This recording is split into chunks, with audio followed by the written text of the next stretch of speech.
President Erdogan here of Turkey, and we had a great meeting today. I think we had a meeting that তুর্কির ওপর থেকে যুদ্ধবিমান বিক্রির নিষেধাজ্ঞা উঠিয়ে নেওয়ার ইঙ্গিত দিলেন প্রেসিডেন্ট ডোনাল্ড ট্রাম্প। হোয়াইট হাউসে প্রেসিডেন্ট রিসেপ তাইয়েপ এরদোয়ানের সাথে বৈঠকের পর এমন আভাস দেওয়ার কথা জানাচ্ছে গণমাধ্যমগুলো। Turkey and their very respected president and spent time. We had lunch and we had a lot of good discussions. বৃহস্পতিবার হোয়াইট হাউসে বৈঠকে বসেন ট্রাম্প এরদোয়ান।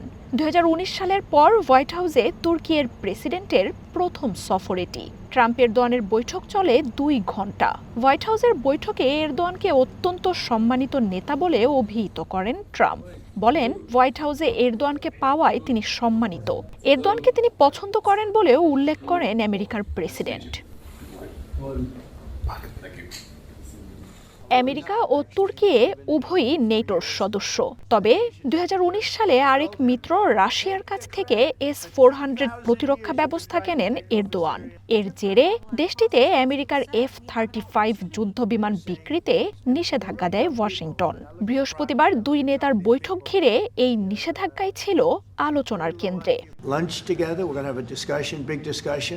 আমরা ন্যাটোভুক্ত। হোয়াইট হাউসে তাকে পাওয়া অত্যন্ত সম্মানের। তুর্কি আমাদের বাণিজ্যের বড় অংশীদার এবং আমরা তা চালিয়ে যাব। তারা F-16, F-35 কিনতে চায়। আমরা সেগুলো নিয়েও কথা বলবো। আমার মনে হয় তিনি আমাদের কাছ থেকে যা যা কিনতে চাচ্ছেন সেসব পেতে সফল হবে। They want to buy F-16s, F-35s and some other things, and we're going to talk to them about that. এরদোয়ানের সাথে বৈঠককে ফলপ্রসূ বলে মন্তব্য করেছেন ট্রাম্প। তবে হোয়াইট হাউসের এই রুদ্ধদ্বার বৈঠকের বিস্তারিত কিছু জানাননি 2 নেতা। ইউক্রেনে যুদ্ধ শুরুর পর থেকেই নেটোভুক্ত আঙ্কারা রাশিয়ার সাথে সম্পর্ক আরও জোরালো করেছে। ইউরোপে নিষেধাজ্ঞার বিরুদ্ধে 2 বছরে $90 বিলিয়ন রুশ জ্বালানি কিনেছে তুর্কি। Sayın Trump'ın birinci döneminde তুর্কি আমেরিকা সম্পর্ক বিভিন্ন ধাপ অতিক্রম করছে। আমরা আজকে F-35 সহ আরও বিষয় নিয়ে বিস্তারিত আলোচনার সুযোগ পাব। বৈঠকে এরদোয়ানকে রাশিয়ার জ্বালানি কেনা বন্ধের আহ্বান জানিয়েছেন আমেরিকার প্রেসিডেন্ট। রাশিয়া ও ইউক্রেন 2 দেশের কাছেই গুরুত্বপূর্ণ হওয়ায় যুদ্ধ বন্ধে তুর্কির প্রেসিডেন্ট বড় ভূমিকা রাখতে পারেন, এমন মন্তব্যও করেছেন Trump. Built a tremendous military, powerful military, uses a lot of our equipment. Syria ও ফিলিস্তিন ইস্যুতে আমেরিকার মিত্র ইসরায়েলের সাথেও সম্প্রতি আঙ্কারার উত্তেজনা বেড়েছে। নেতানিয়াহুর কট্টর সমালোচক এরদোয়ানের সাথে বৈঠকে তাই উঠে আসে সেসব বিষয়ও।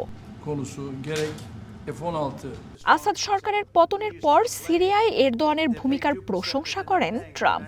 সিরিয়ায় সরকার পতনে যে এরদোয়ানি নেপথ্যে সেই কথা আগেও একাধিকবার বলেছেন আমেরিকার প্রেসিডেন্ট। সিরিয়া নিয়ে খুব শিগগিরই নতুন ঘোষণার বার্তাও দেন Trump. Syria for the successful fight in ridding Syria of its past leader. And I think this man is responsible. Marzia Upoma, one international desk. They've been trying to do it for 2,000 years.